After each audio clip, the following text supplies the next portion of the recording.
Bueno, mi nombre es Marcelo Carossi y esta es parte de una serie de entrevistas en relación al teatro callejero en América Latina. Estamos en Medellín, esto es el Teatro de la Sucursal y hoy es 17 de julio del 2019. ¿Te puedes presentar, por favor? Soy Lucía Gudelo Montoya, pertenezco a la Barca de los Locos, grupo fundado en 1975 por Bernardo Ángel Saldarriaga. Hice estudios de sociología en la Universidad Pontificia Bolivariana y fui docente durante 11 años, pero sentí que el teatro era lo mío y al encontrarme a Bernardo Ángel Saldarriaga me he dedicado por completo al teatro, rompiendo con la academia. ¿Dónde naciste? Nací en Támesis, en el departamento de Antioquia. Vivo en Medellín desde hace unos 50 años. 50 años. ¿Y qué recuerdas de esos años de infancia? El teatro me llega precisamente en la infancia, debido a que mi mamá sentía el teatro también, era actriz en su pueblo, Santa Fe de Antioquia, y mi papá, siendo docente, siempre tuvo grupos de teatro que ensayaban en nuestra casa. Los corredores de una casa antigua se convirtieron en los lugares de ensayo. Siempre tuvo dos grupos, un grupo con la gente adulta y un grupo de estudiantes, y con ese grupo de estudiantes recorría diferentes pueblos llevando el teatro también a otros lados. Entonces sentimos siempre la emoción de la escena, que era reconocer un texto cuando se iban los actores de mi papá, y cuando mi madre actuaba nosotros sentíamos que ya era nuestro momento y comenzábamos a repasar los textos que mi papá había trabajado con los actores, y luego venía el sueño, imaginar que uno estaba en un escenario, y de hecho siempre estuvimos en un escenario porque también nos gustaba cantar. Entonces, antes de pertenecer a un grupo de teatro, con mis hermanos cantábamos y nos montábamos al escenario y disfrutábamos de estar frente a un público, comunicarnos con ese público. Entonces, para nosotros fue muy natural estar siempre en el teatro. Ya cuando llegamos a la ciudad se rompe ese encanto por el teatro, porque en la ciudad encontramos que es muy difícil ver teatro y nos dedicamos a cantar y a hacer improvisaciones cuando estamos haciendo la escolaridad.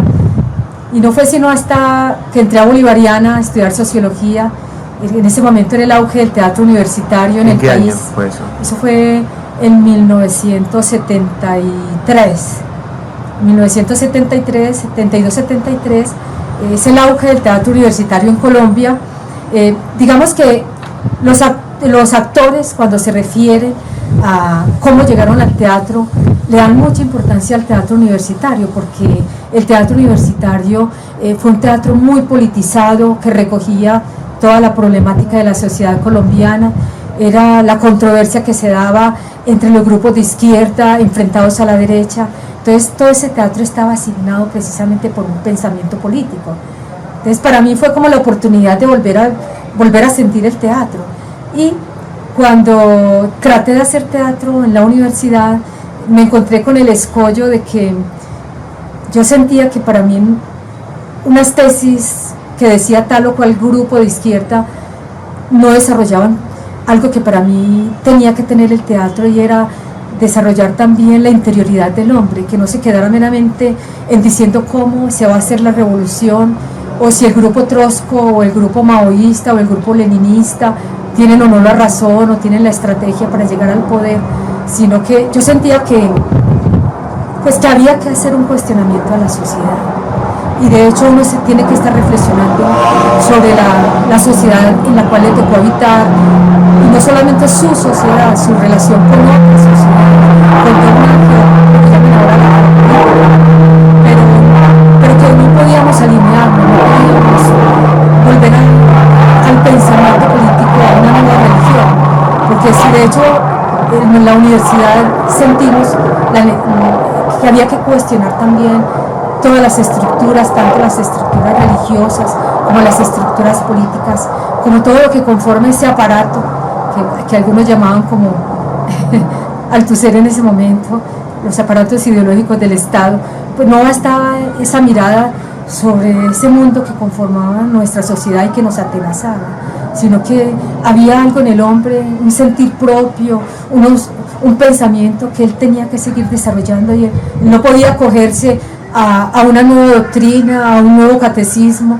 Entonces, por eso cuando yo estuve frecuentando el teatro universitario, para mí fue muy importante que nosotros los universitarios en ese momento nos aunáramos y nos encontráramos en la calle agitando unas tesis y que la universidad privada, que en ese momento era donde yo estudiaba, que era una universidad absolutamente confesional, pero que en sus áreas de filosofía y sociología nos permitíamos cuestionar lo que estaba pasando, cuestionar lo que pasaba en el Estado, lo que pasaba en las religiones, pero sentíamos que bueno, eso es muy importante hacerlo y aunar eso que fue el movimiento universitario en los 70, en los 60, en los 70, en los 80, pero que no podíamos quedarnos en esa parte meramente política, que fue lo que pasó con esas construcciones que se pretendieron hacer con el marxismo en la Unión Soviética, en la China, en Cuba, pues que no había que volver otra vez a caudillar el poder, volver a permitir que el poder se siguiera manejando desde unas cabezas, sino que cómo romper esas estructuras de poder, cómo tener una actitud siempre abierta e interrogante sobre quiénes son los que quieren manejar esos hilos. Entonces, por esa razón, esa frecuentación con el teatro universitario fue muy rápida, pero no el sentimiento con el teatro. Ese sentimiento seguía allí vivo, viendo dónde se podía desarrollar.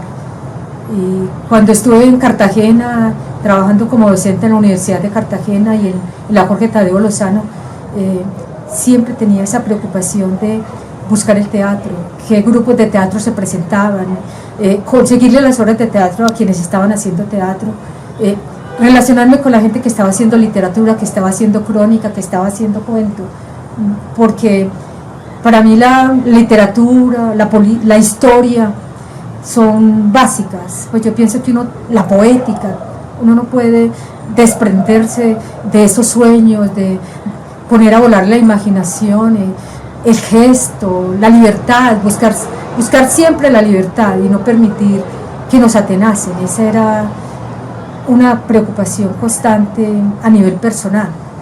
Y por eso cuando llego de Cartagena, que fue el último lugar donde ejercí la docencia, y llego a Medellín y me encuentro que hay un ser que viene de Bogotá, de romper también unas estructuras del teatro que se hace en Bogotá, como es el TPB, el Teatro Popular de Bogotá. Un personaje como Bernardo Ángel Saldarriaga, un personaje que desde que uno lo ve, uno se impacta con su presencia y más se impacta cuando conoce sus obras y cuando conoce que fue capaz de romper con una forma de hacer teatro que posiblemente lo hubiera llevado al estrellato y a la comodidad económica. Y cuando uno siente que viene alguien que está también con una desazón como la que yo traía de Cartagena, yo traía una desazón porque yo sentía que la docencia no era lo mío, que a mí me interesaba, pues sentía más la poética y sentía más la literatura y el teatro. Entonces cuando me encuentro a alguien que me dice que viene de romper una estructura como sabía yo era el TPB, porque ya tenía referencias de qué significó el TPB en la historia del teatro en Colombia, que en principio fue absolutamente también contestatario y luego se oficializó. Cuando él me dice que no se soporta las estructuras de poder que hay dentro de esos grupos de teatro oficiales y que él necesita hacer una obra donde sea, porque él necesita el teatro como el aire, como su respiración. Yo en ese momento disponía de un espacio que era un apartamento. Yo le digo, bueno, yo tengo un espacio, invitamos a una gente y hacemos una obra. Y él hace Ni héroes ni mártires con otro compañero. Yo siento que tan pronto oigo esos textos y veo su géstica, veo su ritual. ¿En qué año fue eso más o menos? Eso fue en 1981 que lo encontré. Yo venía de Cartagena y él venía de Bogotá. Entonces fueron el encuentro de dos desazones. Ambos veníamos sedientos de rompimientos y de cosas nuevas. Fue un momento donde podríamos decir que los astros se alinearon y nos encontramos dos sensibilidades. Cuando yo veo esa obra, yo quedo absolutamente asombrada, aunque ya conocía de La Barca de los Locos en la ciudad, porque había tenido alguien que estuvo en la barca y que me hablaba maravillas de cómo se había sentido, de que no necesitaban escenarios para hacer una obra, de que bastaba que alguien dispusiera un espacio y podía hacer una baldosa, 4 baldosas o un lugar muy amplio, y ahí se hacía la obra. Entonces yo dije, bueno, abramos este espacio, esta frontera. Hizo Niñero de mis Mártires, para mí fue absolutamente un viaje. Yo sentí un trance, yo sentí que lo que uno lograba en ese momento con la experimentación, con la marihuana, que sí la experimenté, que era entrar en esos mundos subterráneos, y lo que uno lograba, bueno, con los hongos también, que eran alucinantes. ¿Eso era durante la puesta en escena? No, digo yo que lo que uno puede sentir, o sea, la experiencia que uno puede sentir, que algunos sienten con la droga, con el alcohol, el viaje que se posible, ¿por qué buscamos las drogas? ¿Por qué se busca el alcohol? Pues yo no estoy haciendo ninguna apología, estoy simplemente diciendo que los seres humanos necesitamos romper la cotidianidad, romper ese mundo inmediato, de lo económico, de las estructuras familiares que también en un momento determinado oprimen. Entonces, de esos medios, de un medio social también condicionante. Entonces, lo que uno encuentra, lo que la gente busca en el alcohol, lo que la gente busca en la marihuana o en otras drogas más fuertes, yo lo vine a encontrar cuando vi la obra de Bernardo, Niñero de mis Mártires. O sea, uno sentí un viaje, que no había, o sea, no había necesidad de tomar ninguna droga, no había necesidad de consumir alcohol, para uno sentir que respiraba, sentía de otra manera, pues que él lograba un trastorno con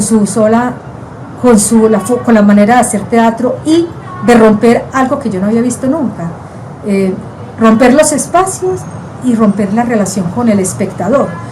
Este teatro establece una relación muy directa con quienes asisten a la obra, que ya dejan de ser espectadores para tomarlos como actores. En ese momento él me tomó a mí como una actriz y empezó a trabajar sobre mi cuerpo y sobre mi cerebro, y yo sentí el viaje. O sea, yo no necesitaba de ninguna sustancia externa para sentir que podía viajar, porque este teatro posibilitaba ese viaje. Era un descenso tanto sobre mi cuerpo, sobre mi organismo, absolutamente era un teatro orgánico, sino que además te provocaba un trastorno, tanto que a partir de esa primera vez que vi esa obra, yo empecé a perseguirlo por todas partes donde se presentaba, porque en ese momento él no tenía espacio, un teatro tal para presentarse, sino que él buscaba una casa cualquiera y allá estaba yo viendo la obra. Encontrábamos otro espacio diferente, allí estaba viendo la obra. Entonces eso para mí fue alucinante, pues verlo a él significó, a mí me marcó la vida, y inclusive yo dejé de pensar en que somos hombres o somos mujeres o somos transgénero. Para mí este teatro crea una especie de conexión con el cosmos y con el universo interior y exterior, porque siendo un teatro que piensa al hombre en sociedad, porque no ignora los condicionantes que el poder ejerce sobre ellos, es combativo. No podemos decir que es un teatro pues que se queda en la mera gestualidad o en la mera elucubración, sino que es un teatro que logra romper espacios, que logra romper pensamientos, que te lleva a que te abras la cabeza, porque yo pienso que el teatro tiene que lograr eso, que para uno sea un acto único e irrepetible, que yo vea una obra siempre diferente. A mí me decían, pero usted ¿por qué lo sigue buscando? Si usted ya lo vio una vez, ¿qué es eso? Entonces yo decía, es que una obra como la hace Bernardo siempre es nueva, siempre, porque está la presencia de la creación en escena, de que la obra no es siempre la misma. El mismo contacto con el espectador que se toma hace que la obra cambie, de que la obra respire con otros aires, de que la obra es un riesgo siempre, nunca sabemos, y de hecho tenemos numerosas anécdotas al paso yo estuve con Bernardo por cerca de 37 años hasta el momento en que murió.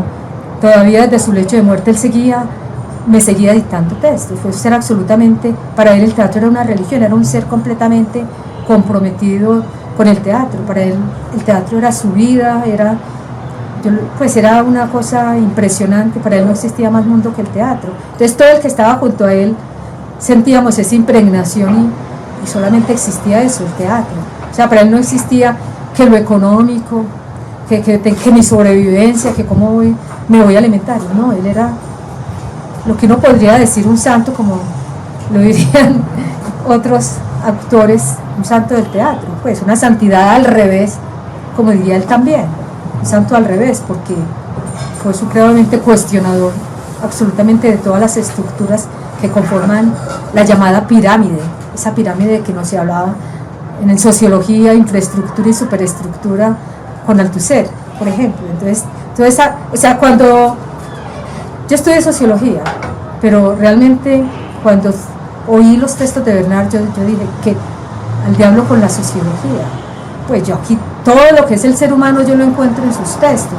Entonces yo no tengo, si voy a buscar literaturas, encuentro poética, si voy a buscar historia, él parte de un entorno, parte de esta Colombia, pero no se queda en lo regional. Él piensa al hombre también en relación con esos mundos interiores que nos llevan a volar y a reconocer el Oriente, por ejemplo.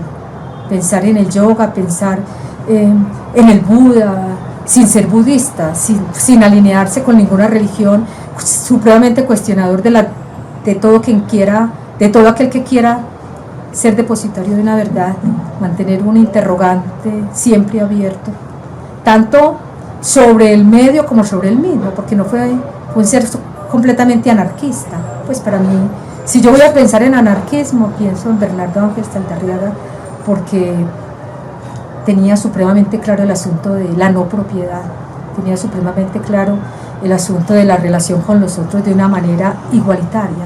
O sea, para mí era encontrarme con un ser que reunía eso que llaman las estructuras, pues eso que era capaz de pensar las estructuras de poder sin haber pasado por la academia. O sea, lo que la sociología y la politología y la filosofía y todos los sismos desarrollaban, él podía en su cuerpo y en su mente darle paso a todas esas historias y a través de esas historias demostrar cómo se incrustaban esos aparatos que llamaba Althusser aparatos ideológicos del Estado. El marxismo, todo lo que el marxismo, todas esas tesis políticas que se agitaban en los años 60, 70 y que todavía continúan agitándose en algunas izquierdas, y todo el cuestionamiento también a la derecha, porque no soportó nunca el autoritarismo, ser completamente antiautoritario. Pues él no permitía ni un pensamiento, pues él perseguía hasta un pensamiento cuando a uno se le instalaba una pequeña partícula de autoritarismo en uno, de esas secuelas que a uno le quedan de la academia. Era un combatiente a muerte de esas estructuras de poder que a uno se le instalan inconscientemente. Entonces, por eso yo en él siempre vi pues un ser especial, pues por decirlo de alguna manera. Y a mí, o sea, desde que yo lo vi yo me impacté, porque yo no pensé que pudiera existir un ser así. O sea, no era solamente la relación del hombre con la mujer, no, pues, porque yo pienso, por eso no, cuando hablo de él no me estoy sintiendo que como mujer esté dependiendo del macho, como muchas feministas dicen, sino que hay seres que dejan una estela, que hacen un rompimiento de tal naturaleza que uno queda seducido. Y si ese ser abierto eso, ¿por qué pensar qué sexo tiene? A mí lo del sexo nunca me ha preocupado, si es hombre, mujer, transgénero, somos seres humanos. Pues partir de una cosmovisión de donde el ser humano está consigo mismo y con los otros en una relación de igualdad, porque es ante todo relaciones igualitarias. Yo nunca con Bernardo me sentí en una relación desigual.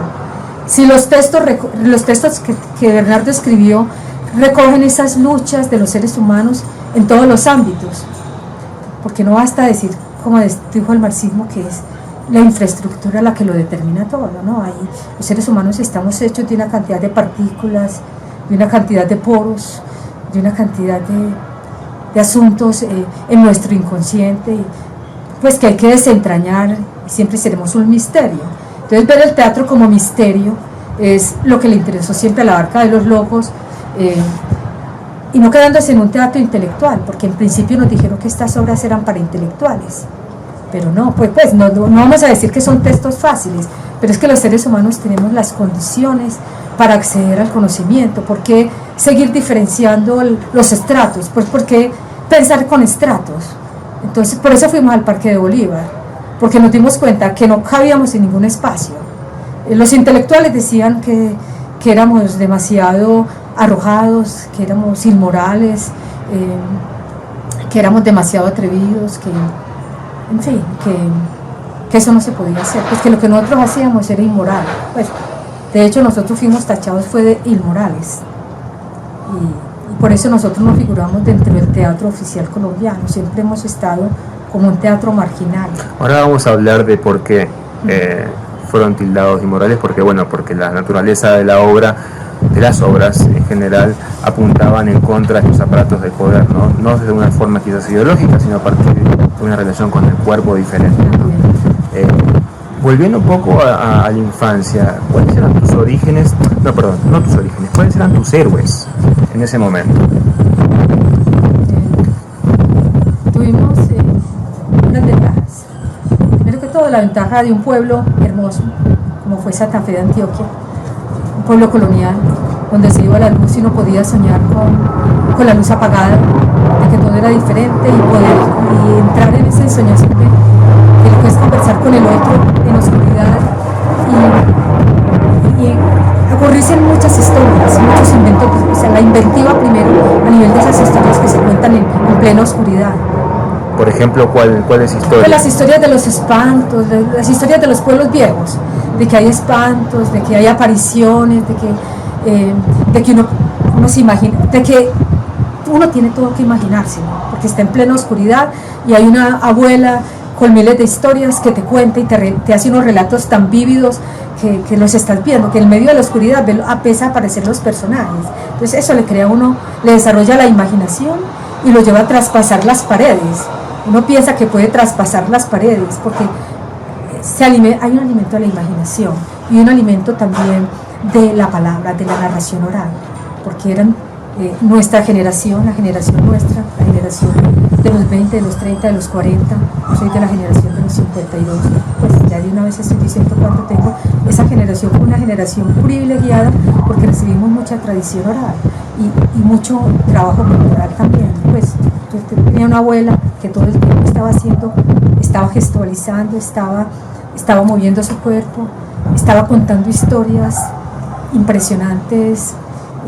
No sé dónde sacaba todo ese arsenal, digo arsenal, y eso es de las armas, pero digo porque para uno eran dardos que se arrojaban a la imaginación y que te obligaban a ver la vida de una manera distinta. Pues no podías tener un comportamiento igual oyendo esas historias y no podías pensar como se piensa ahora de una forma tan cositera, ¿sí? Tan funcional, porque uno tuvo un alimento, ese alimento de los viejos en mi caso fue muy importante, y ver una mamá y un papá haciendo teatro, eso para uno era una maravilla, aunque ellos después tuvieran pánico cuando me vieron que yo volví al teatro.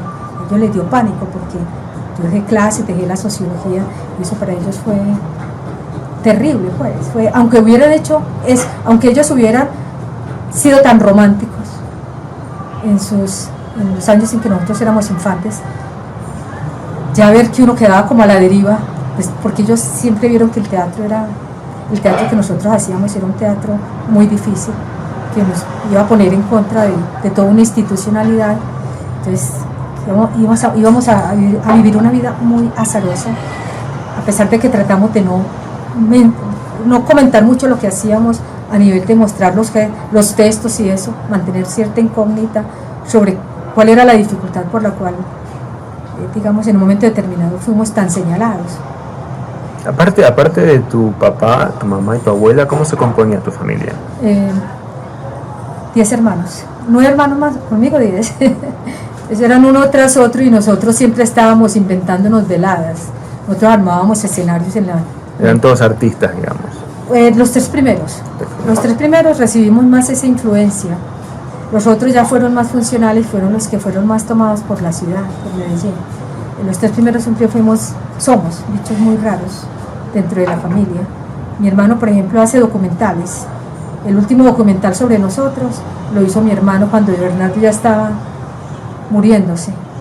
Entonces él logró captar esos momentos en que Bernardo se estaba yendo y tomar una de las últimas funciones que hizo en el Parque de Bolívar. Pues ya cuando Bernardo ya sabía que le quedaban pocos días de vida, pero él hasta lo último hizo teatro, hasta que ya no pudo mover el cuerpo.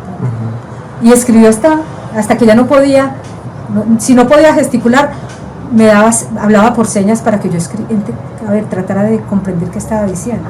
Después fue muy dramático, o sea, él fue dramático de principio a fin, pues su obra la hizo de principio a fin, desde siempre, y con cada quien que se encontraba transmitía ese amor por el teatro.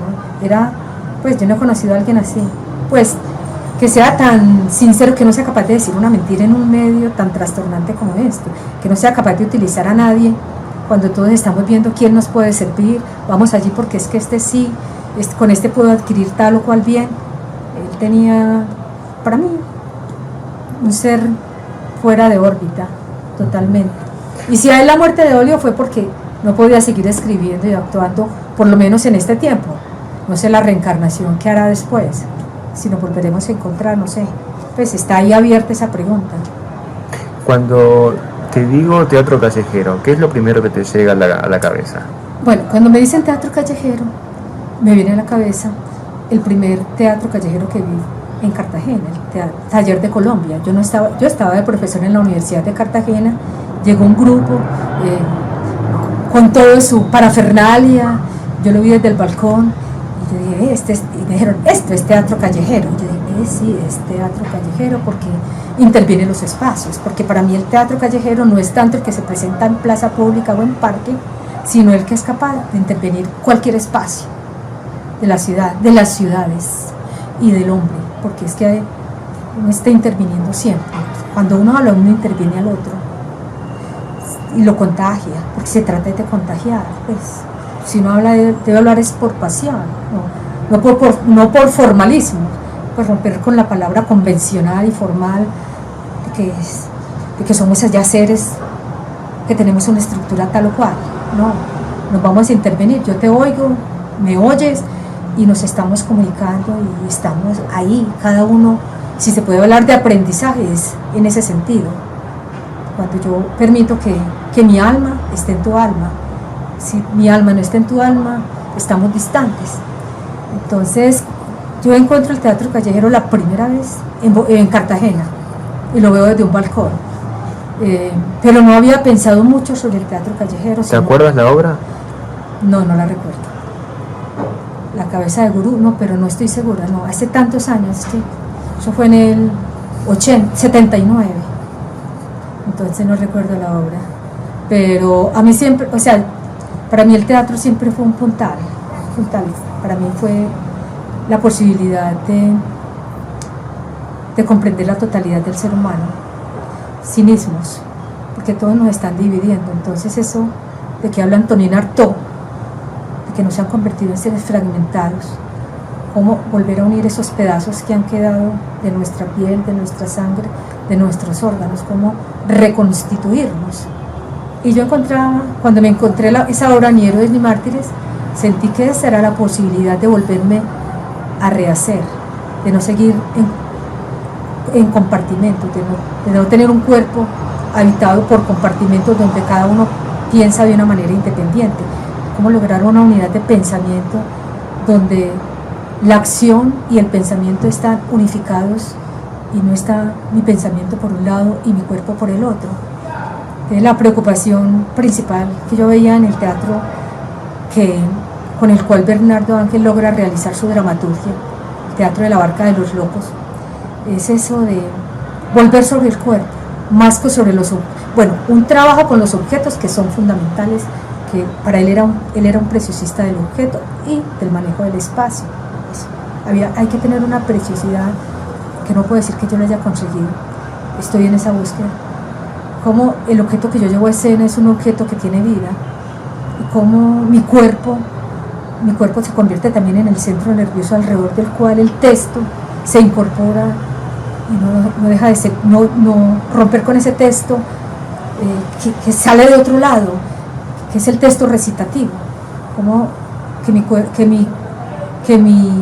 cuerpo y mi palabra se unen para expresar un sentimiento que sea verdadero, porque no es un teatro que vaya a representar ni a otros, ni vaya a representar verdades, ni vaya a representar conflictos psicológicos, ni siquiera conflictos sociales. Hay una metafísica en este teatro, una metafísica con una palabra poética que pone en movimiento un cuerpo, y que lo pone en movimiento, pero no para que el actor se regodee con eso, sino que para que tienda lazos con los espectadores y permita que ellos reciban esa savia, porque es una savia que si se recoge te cambia.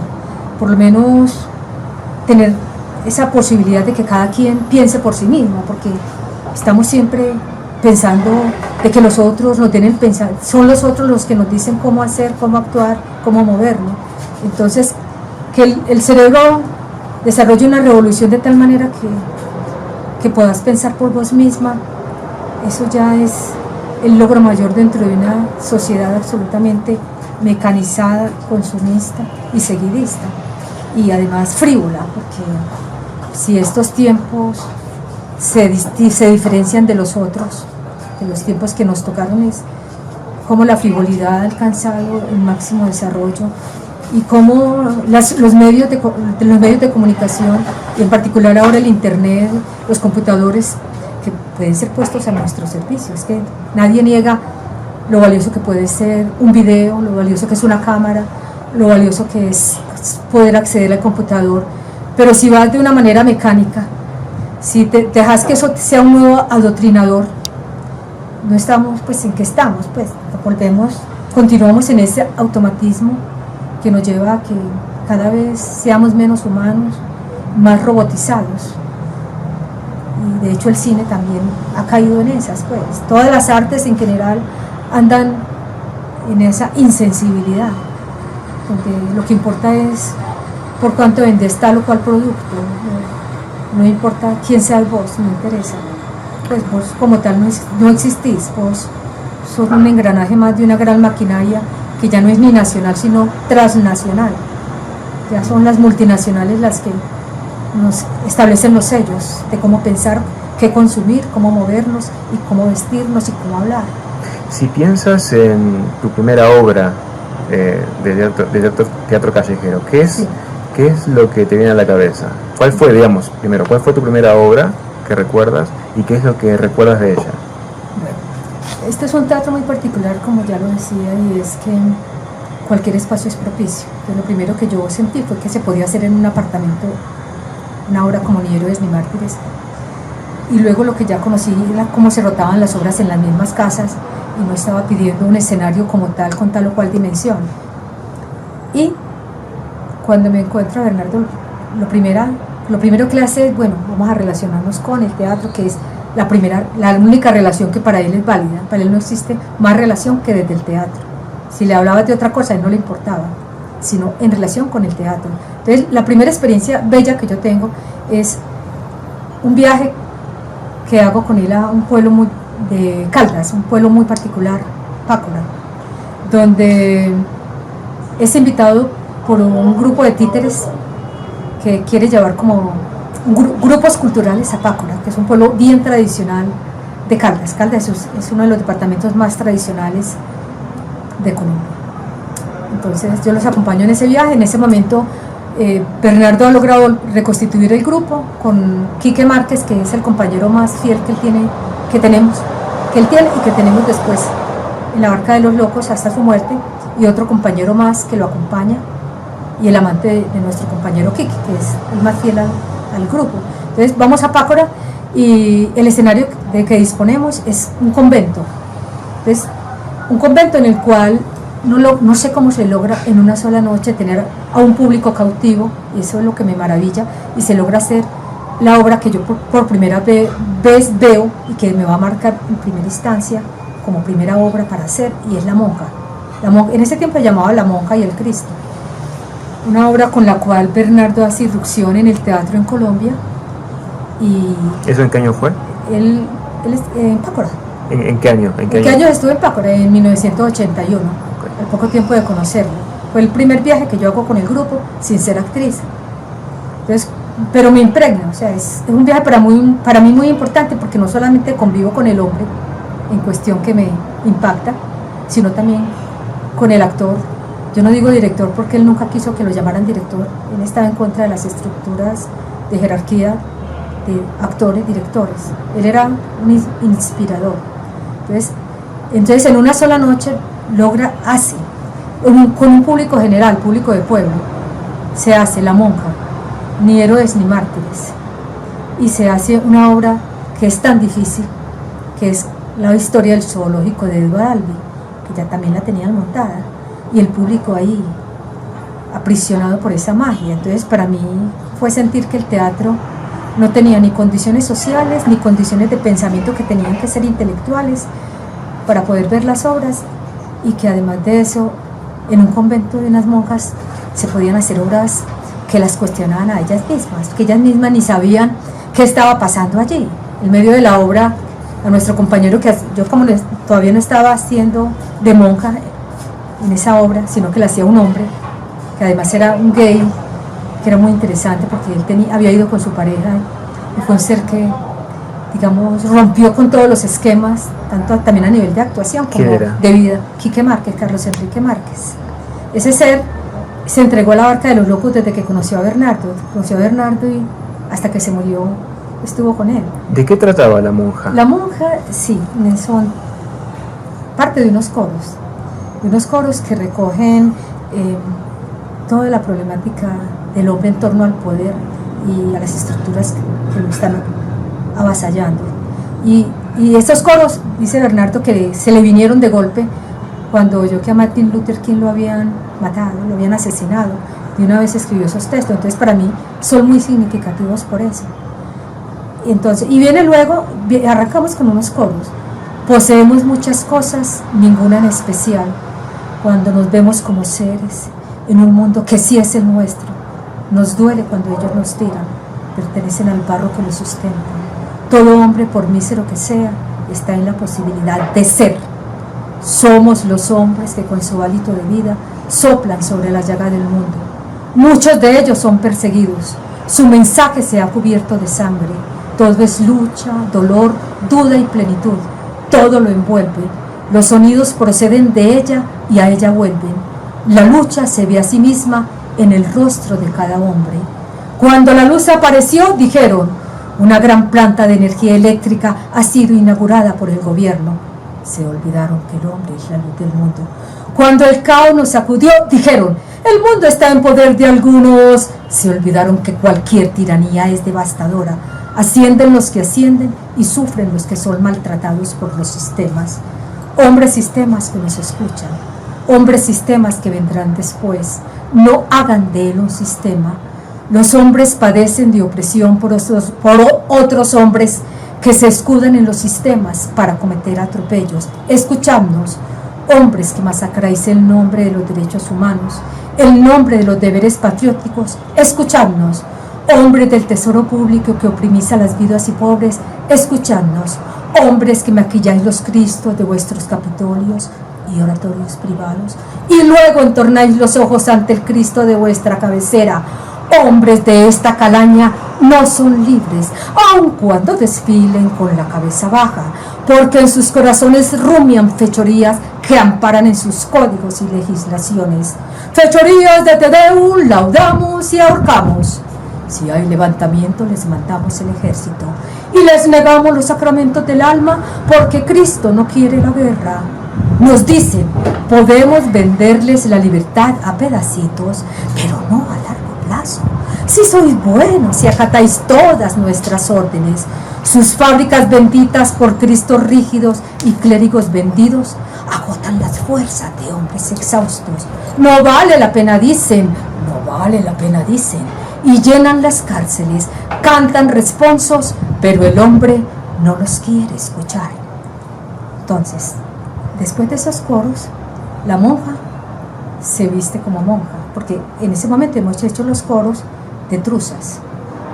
Se ha colocado en el escenario una cruz, que puede ser cualquier palo, y cuando existía el actor se asumía como Cristo y lo colocábamos en el palo. Cuando se muere Quique, tomamos a un espectador y lo llevamos a la cruz. Luego entra la monja con sus vinajeras y empieza a construir, a pintar las llagas del Cristo. Entonces le pinta todas sus llagas, le coloca una corona de espinas y luego se oye una voz del obispo, pues de alguien, no es una voz simplemente, una voz que dice: hija mía, no es una vestal, es un ser vivo, por eso lleva la corona de espinas. Observa su cuerpo llagado por los pecados de los hombres. Observa su cuerpo llagado por los pecados de los hombres. Tienes que hacer esto todos los días, hija mía. De otra manera Él se aburrirá de estar entre nosotros. ¿Y qué sería de los hombres sin su infinita misericordia? Él accedió a bajar a una cruz y por nuestra generosidad Él permanece perdonando nuestras culpas. Es por eso que en este recinto todo se le debe hacer grato. Así estará siempre con nosotros, justificándonos todo. Qué gracia tan sublime descender hacia nosotros para que no nos sintamos avergonzados. La monja empieza a limpiar con más rapidez las llagas, a untarlas más de sangre. Cuanto más limpio quede, mejor para nosotros. No podrán decir que sufre por nuestros pecados. Es necesario desinfectar las llagas del Cristo para que pasemos como dechados de amor. Tenemos que borrar de esos ojos lánguidos la tristeza para continuar en nuestras bacanales. Si no podemos matar el Cristo interno, limpiemos las imágenes. Porque ¿qué son estos antros? Sino lugares donde se maquillan los Cristos para que su voz, para que sus voces no nos hieran las conciencias. La monja se detiene, lo observa, empieza a sonar una música que en principio es una música celestial, luego se convierte en una música demoníaca que la va tomando a ella. Al Cristo se le ha despojado de su ropa. Si es el actor, está desnudo, y si es un espectador, hasta donde se deje. De hecho, en Bogotá llegamos a desnudar completamente al Cristo. Entonces la monja la música la va transformando, la trastorna, y ella comienza a danzar y a quitarse la ropa. Entonces va danzando alrededor del Cristo, se baila junto a él, viene un encuentro sexual, pues, digamos así, entre la monja y el Cristo. Caen en el piso, convulsionan y todo aquello, y en un momento determinado tocan a la puerta y aparece el obispo. El obispo viene con todos sus arreglos, con una casulla muy bonita, roja, con una mitra roja. Toca la puerta, la monja está todavía desnuda, tiene que acelerar para vestirse, llevar el Cristo de nuevo a la cruz, ponerle la corona, y ya comienza la conversación entre el obispo y la monja. Y si está el actor responde. Si no está el actor, la monja se toma los textos del actor. Entonces, hasta que la monja inicia esa conversación, y la monja se insubordina contra el obispo después. Pues vienen, al comienzo es complaciente con la jerarquía, pero luego ya de la relación que ha tenido con el Cristo y todo aquello, ha quedado del lado del Cristo. Entonces ya entra en una complicidad con el Cristo, que tiene unos textos, y cuando el Cristo no está, pues la monja lo dice. En todo caso, ya luego entra el obispo, pues viene un paroxismo entre la monja y el obispo, y una insubordinación. Entonces cuando la monja se hacía con más actores, aparecía un verdugo que azotaba a la monja y la llevaba contra el Cristo y la azotaba.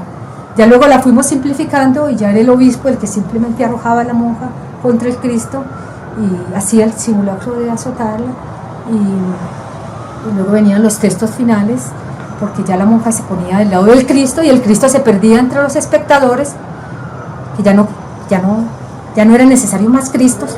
Entonces el obispo tomaba un espectador como Cristo de nuevo y lo llevaba a la cruz, y empezaba la monja, la obligaba a que lo volviera a ungir, y ya luego todo terminaba. Después de eso quedaba una imagen evocativa con los últimos textos. De tal manera le golpearon sus espaldas que hilos de sangre bajaron a los fértiles valles de las almas, y por toda la tierra se esparció el clamor de una hija de Cristo, casta y mártir. Pero el hombre ya no estaba con ellos, Su martirio significó mucho para la iglesia, pero en los mundos sutiles nada se supo de esta doncella. El hombre amante sigue, pero no como lo imaginamos, de una manera distinta. Muchos han venido y han visto su cuerpo, pero no los cuerpos que todo lo penetran. Entonces, Bernardo escribió esa obra en los 60. Yo no lo, pues, en ese momento él venía de una formación eminentemente católica y unos padres muy fanáticamente religiosos. Tanto que a los 5 años ya estaba estudiando en el seminario. Era acólito. Primero fue acólito, desde los 5 años. Por eso aprendió el latín. Él manejaba muy bien el latín y en las obras siempre aparecen textos en latín. En la mayor parte de las obras hay una remembranza, no solamente con el latín, sino con el ritual, porque este es un teatro eminentemente ritual. Están las velas, siempre hay un incensario en escena. Bernardo, como fue acólito, pues lo manejaba a la perfección. Se incensaba no solamente a los espectadores, sino a los actores. Y hay música gregoriana, por ejemplo, esta música, nosotros, pues, básicamente, cuando lo hacíamos en espacio cerrado, trabajábamos con Bach, la música gregoriana, y todo lo que fuera bien religioso, las letanías de todos los santos, los ermitaños. Siempre lo religioso para nosotros fue un referente, pues no solamente a nivel lo religioso. Sí, ¿el vestuario cómo era? La monja tenía todos sus arreglos, pues tenía, como es una monja, pues con su túnica, con su cofia, con todo, con su manto, con su cordón, y nosotros nos habíamos conseguido, no vamos a contar cómo, una casulla, nos conseguimos sotanas, la mitra sí se hizo, y el incensario lo conseguimos desde que empezamos. Pues Bernardo siempre tuvo vestuario religioso, y cuando entraba como obispo él decía, en ese tiempo tuvimos un cardenal muy macabro, Alfonso López Trujillo, que acompañó mucho a Juan Pablo II, el anterior papa. Entonces fue muy maquiavélico, fue una peste. Entonces siempre que Bernardo entraba decía Alfonso López Trujillo, cardenal, y cardenal de Colombia, porque fue cardenal. Entonces siempre, de hecho nosotros con él tuvimos problemas, porque hicimos una función en Fredonia en los 85.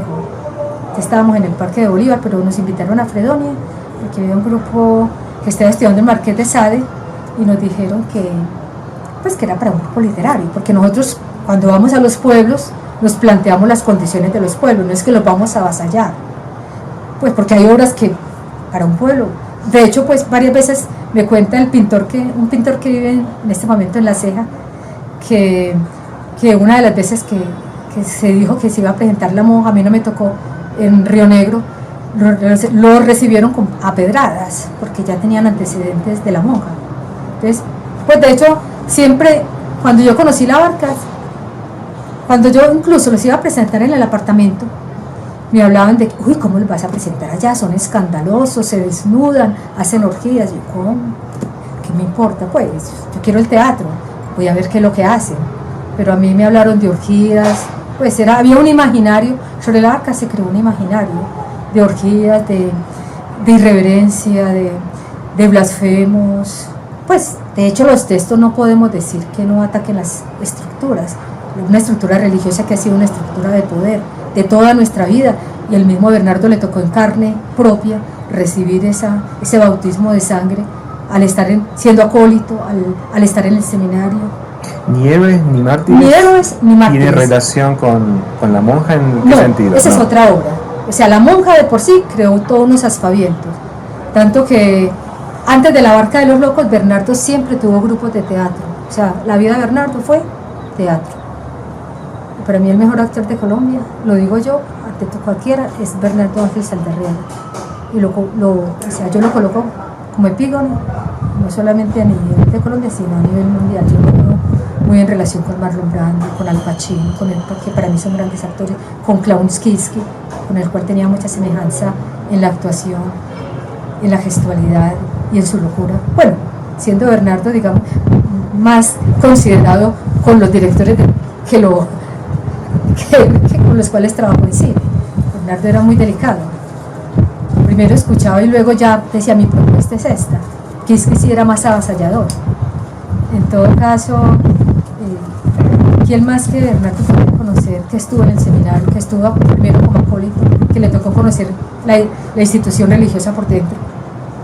¿Y quién más podría hablar de la institución religiosa que él, que tenía una madre que lo levantaba a las 4 de la mañana a que asistiera a padres neuróticos, como él decía?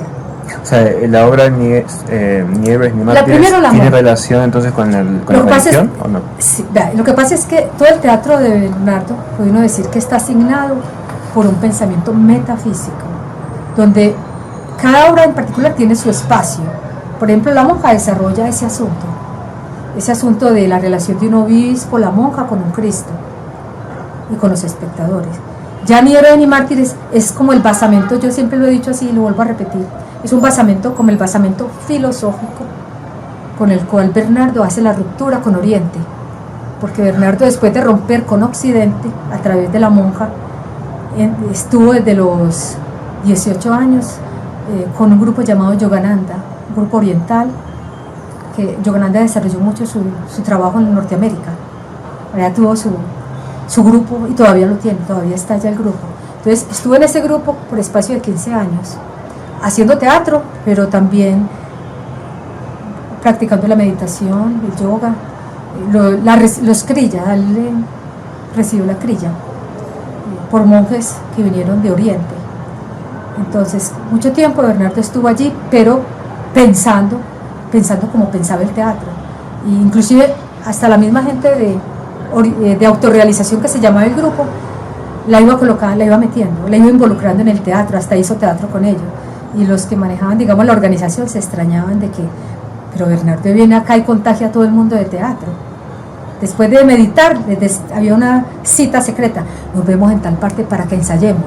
Y con ellos montó La Monja. Y tuvo monjas adultas. Por ejemplo, la esposa de un periodista, que luego, madre también de una poetisa, una mujer mayor. Yo también soy mayor, pero ella en ese tiempo, pues, digamos que ya lo cogió el teatro como a los 50 años. Y sin embargo, se involucró tanto en el teatro que los hijos estaban, sobre todo una hija poetisa, estaban muy congestionada, que su mamá estuviera haciendo esas locuras y la obligó casi que a salir del teatro. Y esa señora terminó, pues era como su respiradero, terminó suicidándose, porque para ella el teatro es una terapéutica, el teatro sana, el teatro te cambia la cabeza, te cambia el organismo. Entonces, si aún no te permiten y te coartan para que no lo hagas, ¿cómo te vas a sentir? A Bernardo se lo trataron de sacar la familia, por eso detesta a la familia.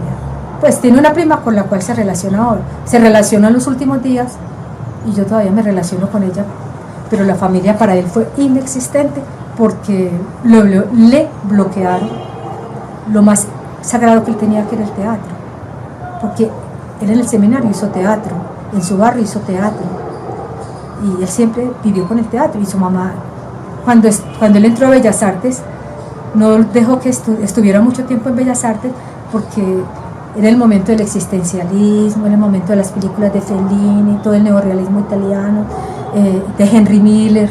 Entonces él todavía estaba en Oriente, pero él seguía, cuando estudió en Bellas Artes tuvo una posibilidad de creer. Él creía que el teatro se podía estudiar y él después entendió que no, que lo tenía que empezar a realizar en él mismo. ¿Cómo es que la obra rompe con Oriente entonces? Sí, entonces, ¿por qué rompe con Oriente Ni Héroes ni Mártires? Porque cuando él está en autorrealización, meditando, él no puede abandonar el teatro, sigue haciéndolo.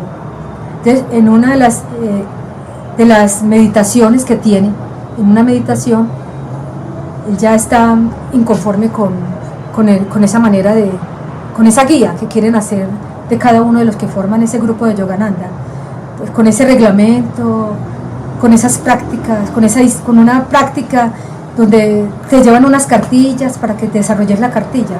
Él no quiere cartillas, aunque sean las cartillas de Oriente. Entonces, en una meditación, dice él, se le vino el texto, ¿sí?, de Ni Héroes ni Mártires, y el texto creemos en un mundo sin santos, sin mártires, sin héroes, sin miedo, sin valentía, sin misterios impuestos, sin culpables y sin inocentes. Toda esta caterva de impúdicos cobran su precio muy alto, porque donde hay santos hay desconciertos, hediondez de impuros. Donde hay mártires hay sangre de inocentes. Donde hay héroes hay vencidos. Donde hay plegarias hay maldiciones. La tierra se purifica cuando la hayan abandonado los santos, los mártires y los héroes. La santidad de nuestra escala es la esencia de la estupidez, pero con aureola. Entonces, esa obra se le vino de observar los comportamientos uniformes de la gente que asistía a esas prácticas de Oriente, con Yogananda. Entonces él dijo, no quiero, o sea, yo ya rompo con esto, y con esa obra. Entonces terminó rompiendo con la organización también, y estuvo haciendo teatro en la Universidad del Cauca, con una pianista con la cual se fue para el Cauca, y en este tiempo la Barca todavía no existía cuando escribió ni Héroes ni Mártires, no existía la Barca, sino porque él, antes de fundar la Barca en 1975, tuvo otros grupos, tuvo el Foro, tuvo la Pirámide, el Foro. Toda esa historia está registrada en esta revista, la historia de los grupos y en la biografía de Bernardo. Los diferentes grupos, inclusive pasó por el taller de la Universidad de Antioquia, o sea, antes de que se creara la Facultad de Artes de la Universidad de Antioquia, antes de que el teatro se volviera academia, porque Bernardo no creía en la academia. Pues Bernardo era un ser anárquico. Pues sí, queremos darle un nombre porque los sismos con él no van, pero era un ser libre, no digamos, no hay que darle ninguna etiqueta porque él nunca la quiso, ni nunca la buscó, ni nunca la tuvo, pero era un ser libre. Entonces para él la academia se convertía en algo restrictivo, que amarraba, que señalaba, que creaba metodologías, que creaba autores, que creaba programas. Cuando se crea la Facultad de Artes de la Antioquia, él dice, no, yo no sigo en el taller, yo no quiero ser profesor. Pues él siempre rompió con la idea de jefatura, así fuera, donde fuera. Él dijo, no, yo me voy a hacer a mí mismo. ¿Qué otras obras recuerdas de los 80 que sean relevantes? Digamos, del teatro en Colombia. Del teatro al cual participaste, ¿no? ¿Cuál es? No, pues para mí está en primer lugar La Monja, porque fue la obra con la cual Bernardo rompe la tradición teatral de la dramaturgia en Colombia, porque ya veníamos de autores como Enrique Buenaventura, que es excelente dramaturgo, la propuesta de la Candelaria en Bogotá, la propuesta del TPB, donde él estuvo después, que fue una propuesta innovadora porque fue gente que vino con ideas renovadas de Polonia, por ejemplo, donde hay muy buen teatro, y vino a crear un teatro crítico. Y ahora, pues el TPB se terminó, ya pasó a ser otra cosa. Primero se oficializó y luego ya terminó cerrándose. La Candelaria se ha continuado, Enrique Buenaventura, el TEC, no sé cómo esté ahora, no tengo noticias. Acá está, por ejemplo, Henry Díaz, Gilberto Martínez, pues que yo en este momento recuerde, porque el teatro universitario fue un teatro muy diverso que tomaba de muchos lados. Entonces, recoger la dramaturgia colombiana. El Taller de Colombia también creó sus propias obras para la calle, así que recuerde. ¿Y tus obras o obras que las obras intervenido tú de La Barca de los Locos? 80? Entonces yo recuerdo, primero que todo, La Monja, que fue con la primera obra que partí, que se presentó tanto en espacios abiertos como en espacios cerrados, tanto en la calle como en auditorios cerrados, como en el Castillo, como en el Museo de Arte Moderno, en muchos sitios.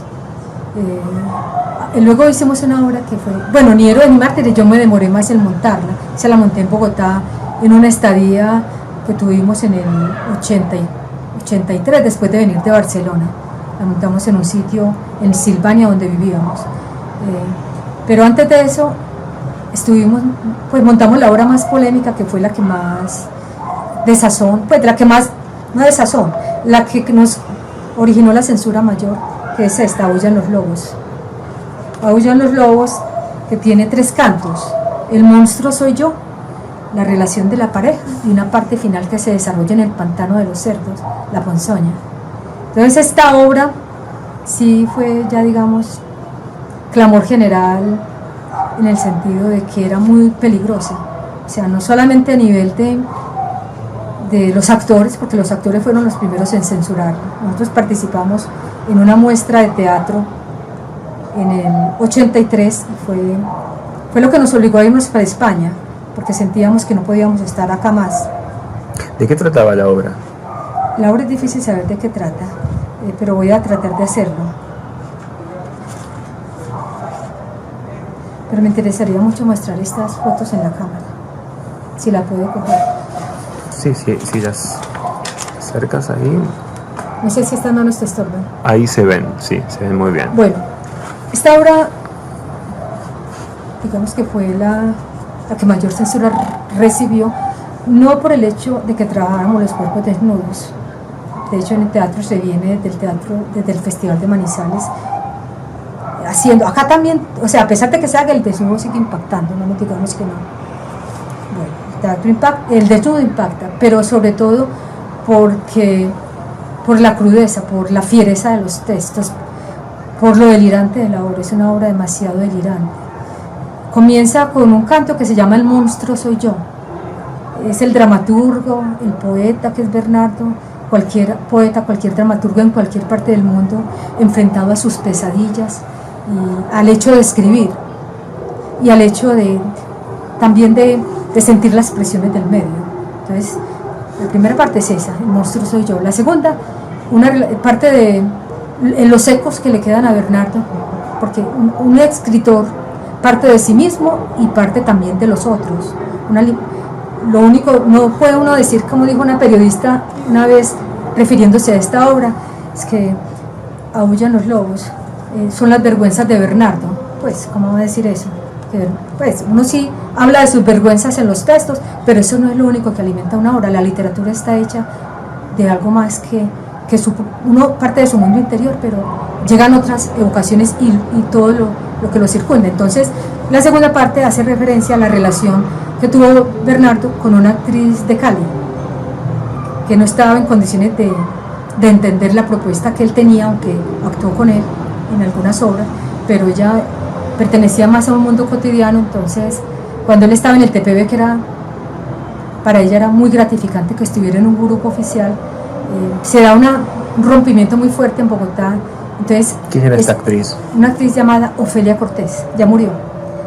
Esa niña fue muy joven, no por el hecho de ser joven, sino porque el mundo que ella tenía no le daba para comprender la complejidad de un ser tan difícil desde el punto de vista de sus descensos como era Bernardo. Pues Bernardo no tenía censuras, ni para él existía ni lo bueno ni lo malo, era un ser, como diría Nietzsche, más allá del bien y del mal. Entonces ella no podía, pues su mundo no le daba para comprender el teatro que hacía Bernardo. ¿Y qué era esa segunda parte? Es la relación de la pareja. Entonces muestra toda esa cosa dura que se da en una pareja, ¿sí? Estira bien la pierna, está llena de morados, aquí uno y otro, cada vez más grande. Y le dice él a ella, ¿por qué no te quitas la ropa? Bueno, empezaré por desvanecerlos. Le dice él a ella, está bien, arañame con las uñas de los pies, le dice ella, entiendo que no te gusta recortártela, quietecita, no duele tanto, eso es, ahora se voltea, pues, eso es así, no siento mucho dolor, rasgas la piel, comienza a salir la sangre, y dice ella, hija de puta, pero nos gustan estas labores o no, creo que el pájaro de lo maligno nos visita esta noche, tu espalda es la de una bestia del sexo. Y le dice ella, muérdeme aquí, clava tus ojos en este soplo del corazón, aprovéchame antes de irme tras de él y para siempre.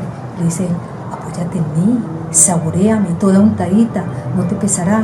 Este ha sido un día de engaños para con todos ellos. Mira qué erecto estoy, como centinela en vela, como una factoría que destroza hombres. Algo así debe ser el poder. Entonces es toda una impugnación de la pareja, pues un encuentro de sus interioridades, de sus dolores, pero siempre de una manera, Bernardo no lo puede hacer sino críticamente. Esa es la obra que está acá. Y la parte más dura, pues la que más escozor causaba porque ya no la puedo hacer con Bernardo, la parte llamada La Ponzoña, que se desarrolla se desarrolla en el pantano de los cerdos.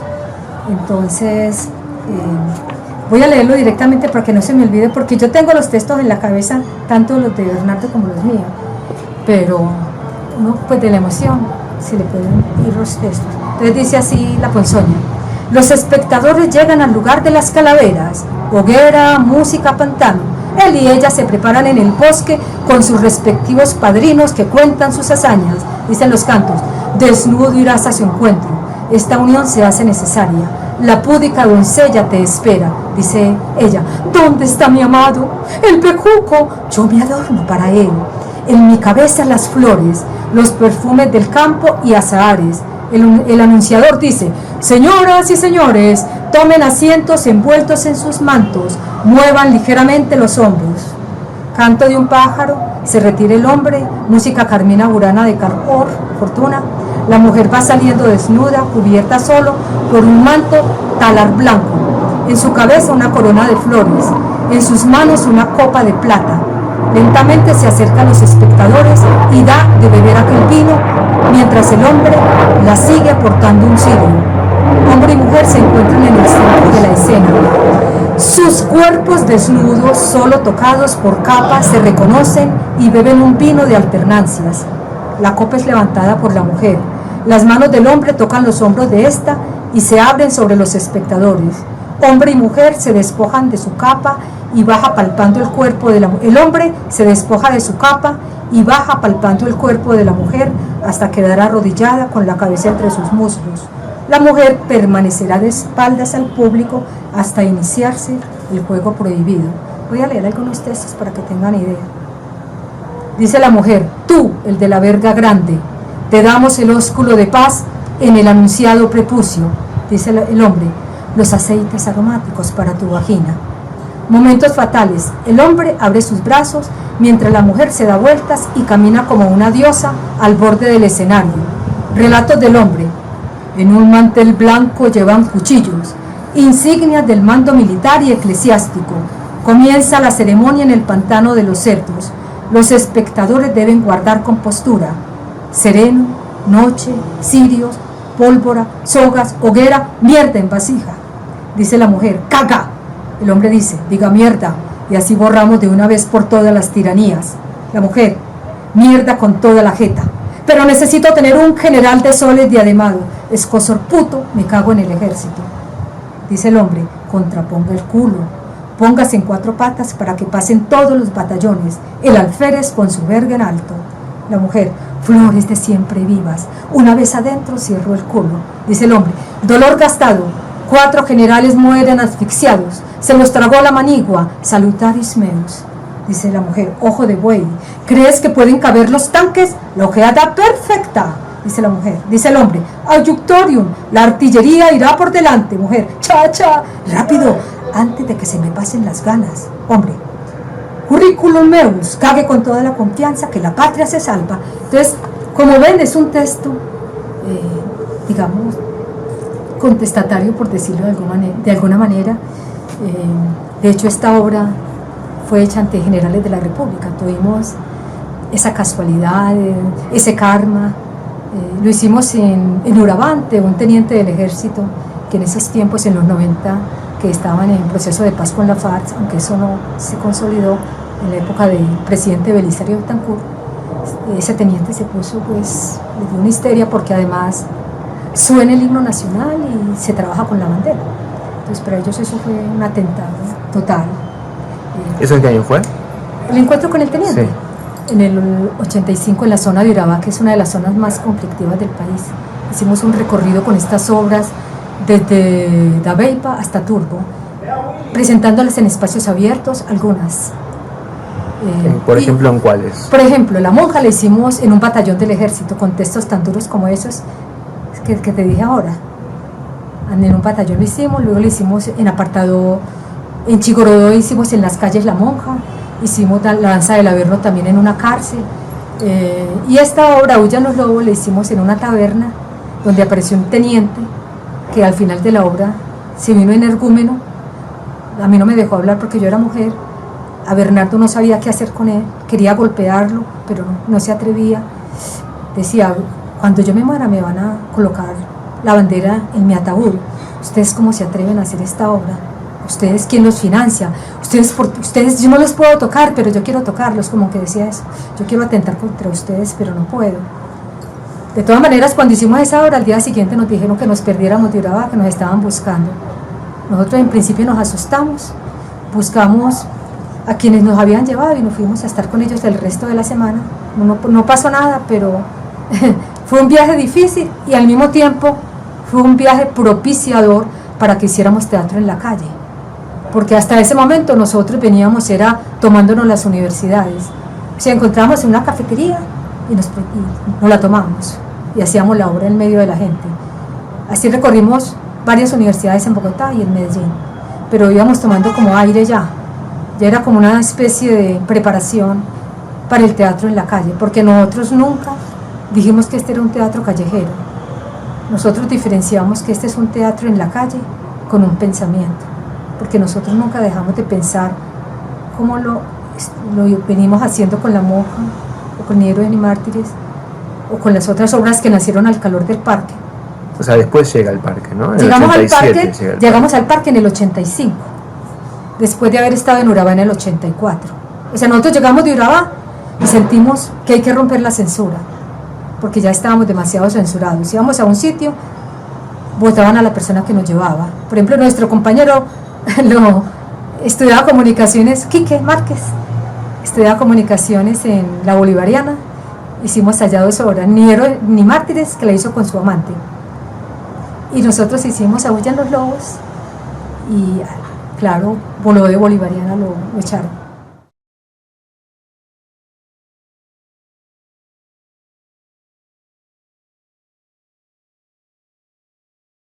Lucía, por favor, ¿me puedes hablar un poco entonces sobre tu experiencia en el Parque de Bolívar? La experiencia en el Parque de Bolívar se da, en primer lugar, porque sentimos la presión de la censura.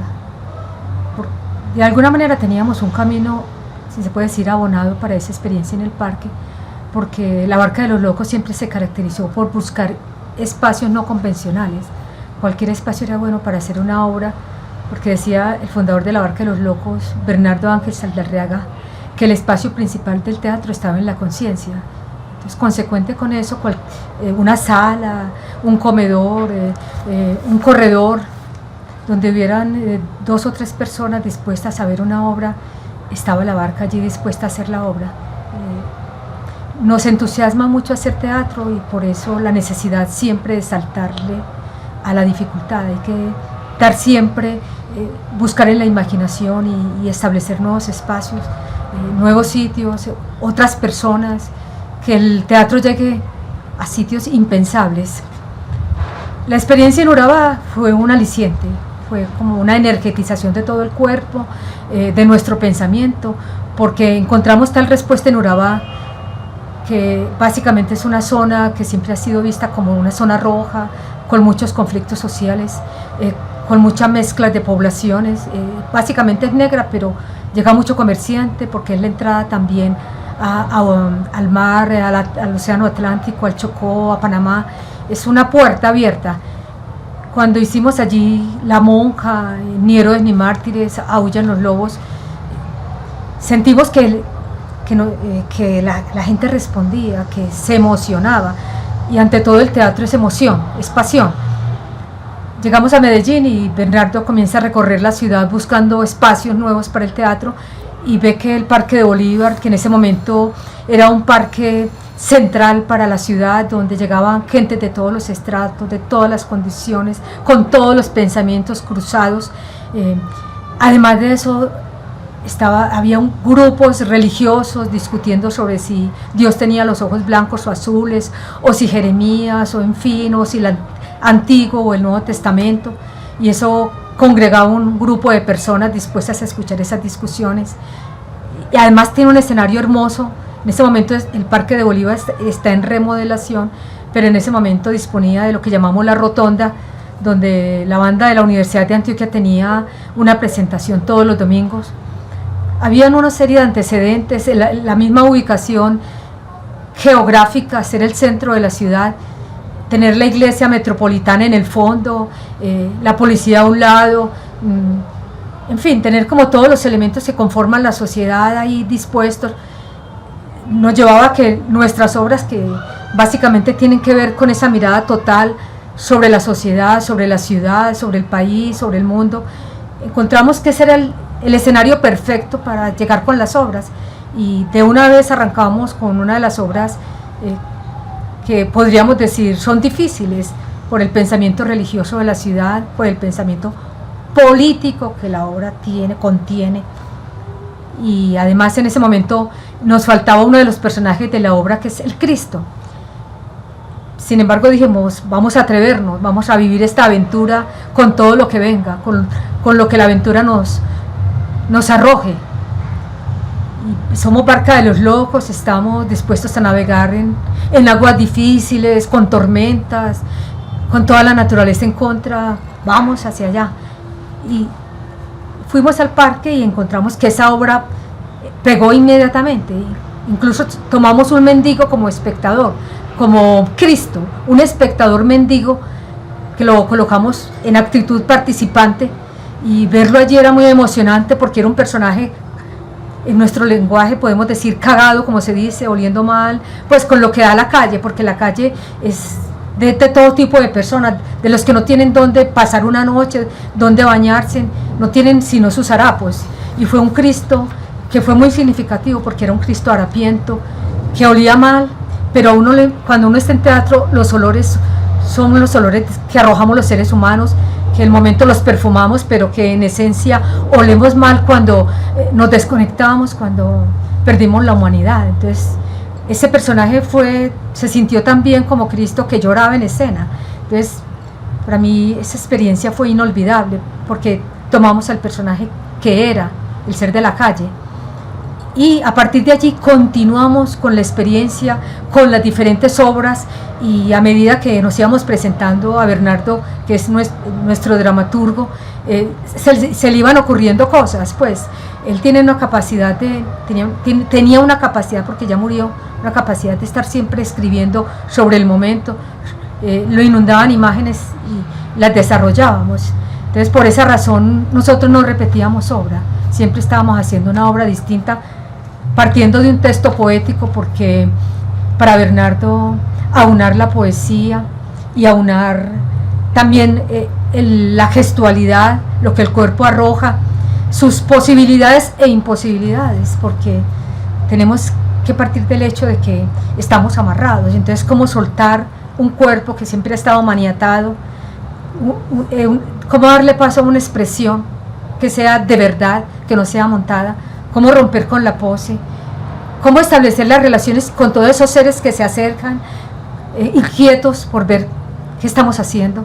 Entonces es tener una disponibilidad total del organismo y de la mente, abrirnos de tal manera que podamos llegar a cada uno de los espectadores que nos rodean, y que ellos no se sientan espectadores, sino que tengan una participación activa dentro de la obra, y que no se sientan coaccionados, que se puedan reír cuantas veces quieran, decir las palabras como siempre hablan, si se les vino un hijo de puta, lo que sea, si que se quieren montar al escenario, que se monten. Es dar paso a una libertad, porque eso fue lo que proporcionó el Parque de Bolívar, la libertad del actor, que siente que nadie le está determinando cuánto tiempo puede estar allí, ni qué puede llevar al escenario.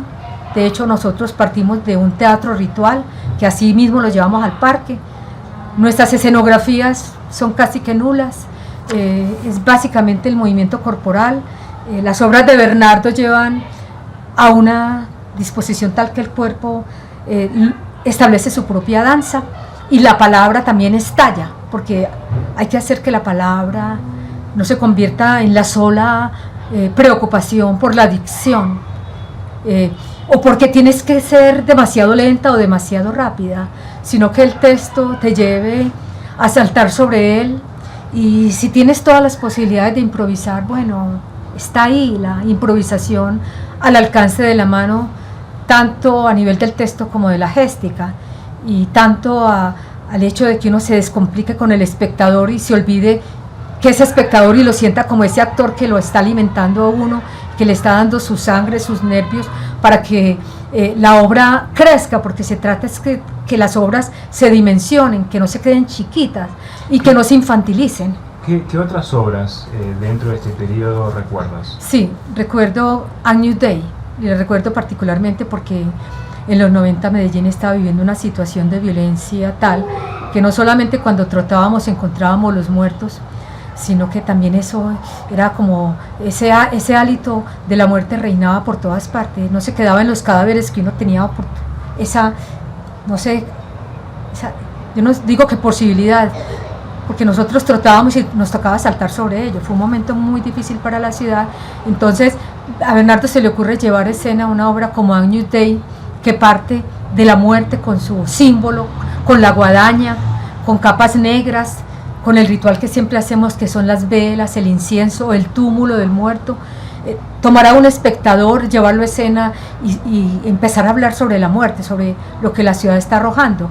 Entonces, para mí Agnus Dei, Cordero de Dios que quitas el pecado del mundo, ten piedad de nosotros, que es una obra fúnebre, nos da toda esa posibilidad de sentir qué está pasando por la ciudad y que los espectadores sientan cómo la muerte también los está atravesando. ¿Eso de qué año fue?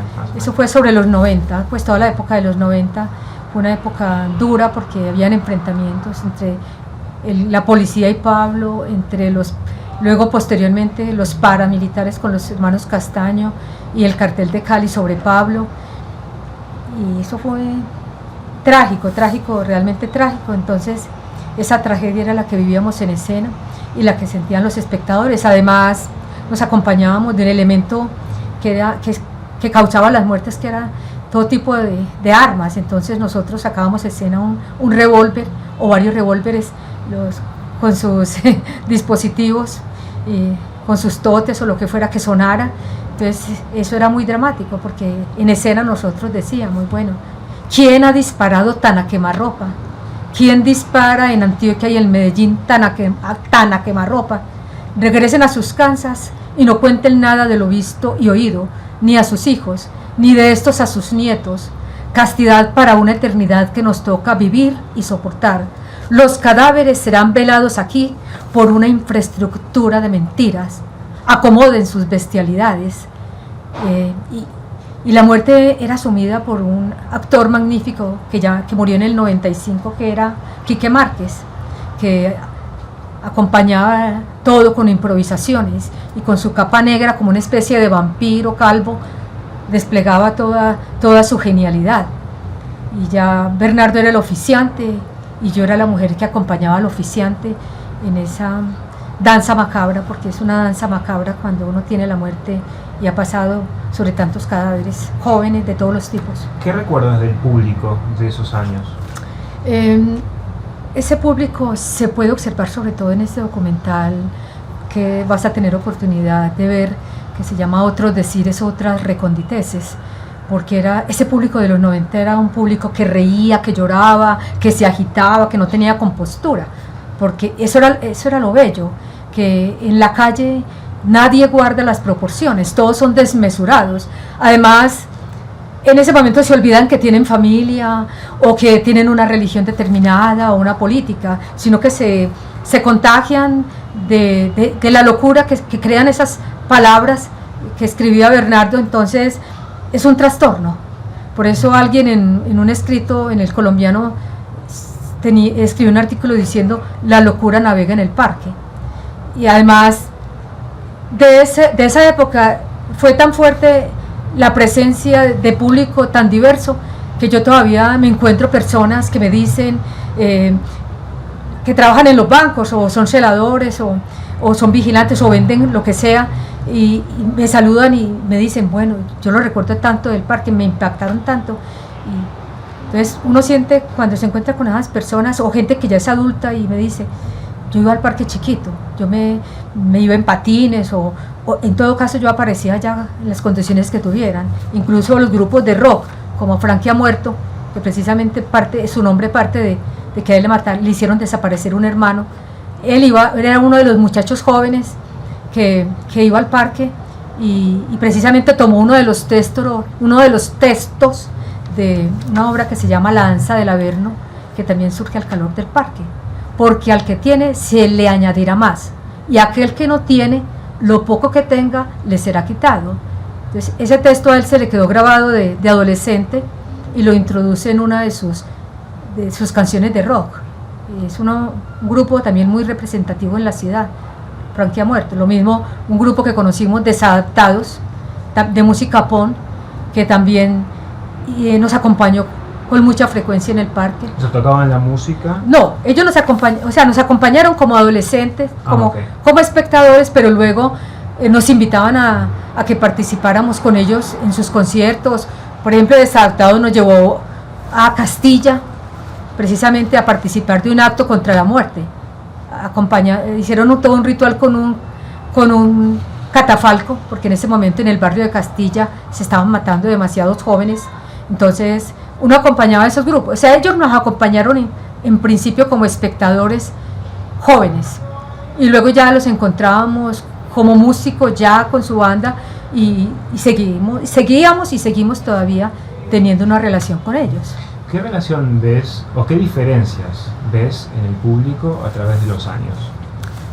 Eso es una cosa dolorosa. Para mí es doloroso hablar de las diferencias de presentarnos en el Parque de Bolívar este año a cuando nos presentábamos en 1984, porque aproximadamente del 84 hasta el 2000 y pico, 2005, 2007, el parque era un territorio de todos. O sea, realmente lo que significa el parque, ese pulmón, que no solamente es un pulmón con sus árboles, con su vegetación, sino que además era un pulmón en el sentido del contacto de toda una población que no se diferenciaba la una de la otra. Entonces, sentir que se podía lograr esa unificación a través de una obra de teatro, para uno era asombroso, que llegara el universitario o el mendigo, o que llegara la puta, o el que vendía los confites, o el policía también que llegó y se hizo amigo de nosotros. En fin, se perdía la condición de las jerarquías y de los condicionamientos sociales que nos separan, sino que se llegaba a formar ese cuerpo que todos aspiramos, que es la utopía.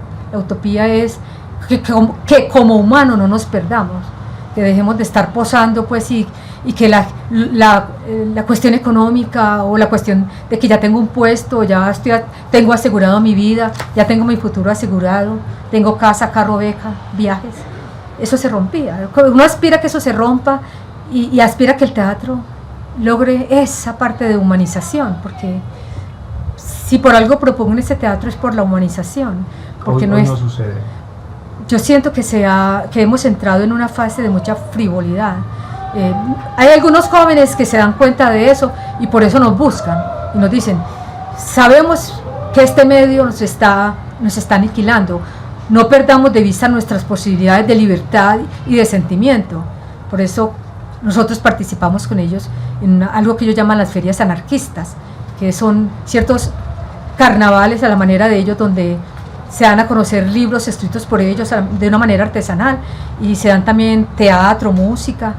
Hemos encontrado en ellos apoyos, también muchachos que están haciendo sus pinitos con las cámaras y dicen: nosotros no sabemos mucho de esto, tenemos que alquilar las cámaras para hacer este encuentro con vos, que sos como la sobreviviente de la barca, pero hagámoslo porque, mire, ya se murió Bernardo, no sabemos cuál sigue, pues, quién está en lista, porque la muerte es inesperada. Yo siempre, cuando Bernardo hablaba tanto de las obras, no solamente en su poética, sino también en los textos, aunque se hable de eso, uno nunca llega a estar preparado para ella. Entonces, para mí fue muy fuerte la muerte tan inesperada de él, porque una muerte nunca se anuncia. Entonces, eso vienen buscando también los muchachos, y en el parque encontramos que hasta el 2007 era esa pulsión de vida y muerte, porque es que las pulsiones son así, simultáneas, vida y muerte, carcajada y llanto. Todo eso las contradicciones en el teatro son el alimento vital que hace que se sienta vivo, porque abogamos por un teatro vivo. Entonces, hasta ese momento sentimos eso, que hasta el 2007, que nosotros nos tomamos el parque. En ese momento las municipalidades no intervenían en que este espacio es del municipio, esto tiene este sello, entonces deben traer el permiso, háganlo. ¿Cuándo lo van a traer? En ese momento no pasaba eso.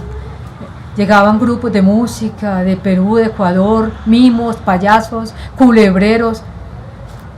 Sí. Eso pasaba. Si hay una palabra que te define, ¿qué palabra es esa? El delirio. El delirio. ¿El delirio que has tenido siempre?